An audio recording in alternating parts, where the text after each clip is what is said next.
हे आहे आलसीची चटणी, गावी म्हणतात आलसी. जसं हे मुलांना सर्दी झाली आणि कधी जास्त ताप आली, सर्दी झाली ना, तर हे आलसी गरम करतात, अजवान गरम करून आहे ना एक पोटली कपड्याची करून मुलांना शेक देतात. खूपच छान असते, पण हे गरम असते. तर हे प्रेग्नेंट बाई नाही खायची, प्रेग्नेन्सीमध्ये नाही चालत, पण नॉर्मल खाऊ शकतात. हे पण आलसी आहे ना, खूप छान लागते. चटणी ह्याची मी बनवत आहे, तुम्हाला दाखवते. ह्याला स्लो गॅसवर आपण भाजून घ्यायची, उडते ही आपल्याला स्लो गॅसवर भाजून घ्यायची आहे. ही ज्वारीची भाकर असते ना कडक, आणि चपाती उन्हात सुकवा, नाही तर गॅसवर कडक करून चपाती त्याच्यासमोर पण तुम्ही खाऊ शकता. हे पण खूपच छान लागते. हे सगळी गावची रेसिपी आहे आपली. तुम्ही बघत आहे आलसी भाजून घेतलेली आहे, मीठ टाकलं आहे, मिरचू आणि लसूण.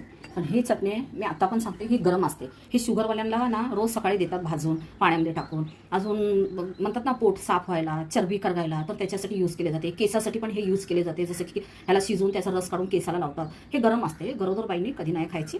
खाणार आपण नॉर्मल लोक खाऊ शकतात बरं, पण ही पण खूप छान आहे. जसं आता जेवल्यापरी म्हणतात ना, हे आपली आलसीची चटणी आहे.